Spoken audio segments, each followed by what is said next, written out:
டேய் என்னடா இன்னும் காணோம்? இருடா மச்சான், வந்துருவானுங்கடா. டோ வந்துட்டானுங்க பாருடா. எங்கடா? வாங்கடா வாங்கடா வாங்கடா. ஏய் சூப்பர்ரா. தேங்க்ஸ்டா. ஏய் சூப்பர்ரா.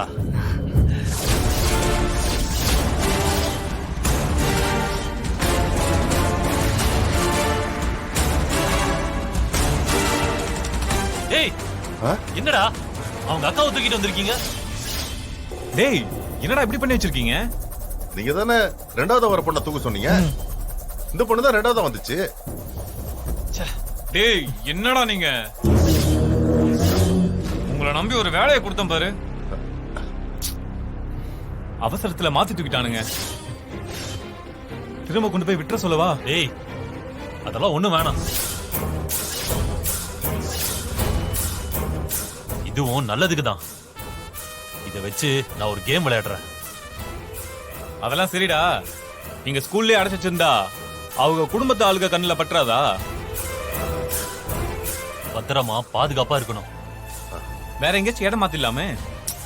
உடனே இப்ப போக கூடாதுடா. அப்படி போனாதான் யார் கண்ணியாவது மாட்டிப்போம். அப்போ என்ன செய்யலான்ட்டு இருக்க?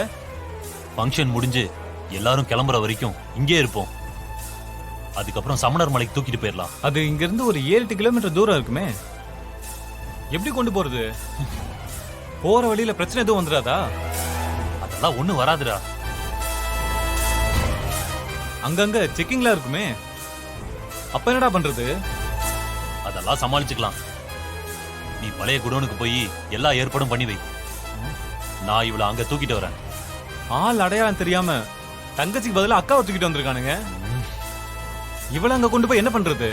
சின்ன மீனை போட்டு பெரிய மீனை பிடிக்கிறதுன்னு சொல்லுவாங்கல்ல, அதே மாதிரி நாம பெரிய மீனை போட்டு சின்ன மீனை பிடிக்க போறோம். டேய் எனக்கு சுத்தமா புரியவே இல்லடா. டேய் உனக்கு எது தாண்டா புரிஞ்சிருக்கு இது புரியறதுக்கு?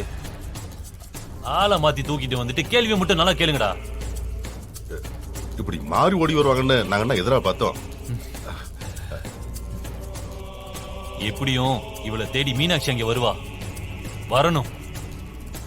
எப்படியாச்சும் அவளை அங்க வர வைக்கணும். அப்பதான் நான் பிளான் பண்ணது நடக்கும். புரியுது புரியுது. அண்ணா இவ்வளவு தூக்கில இந்த போன் இருந்துச்சுண்ணா.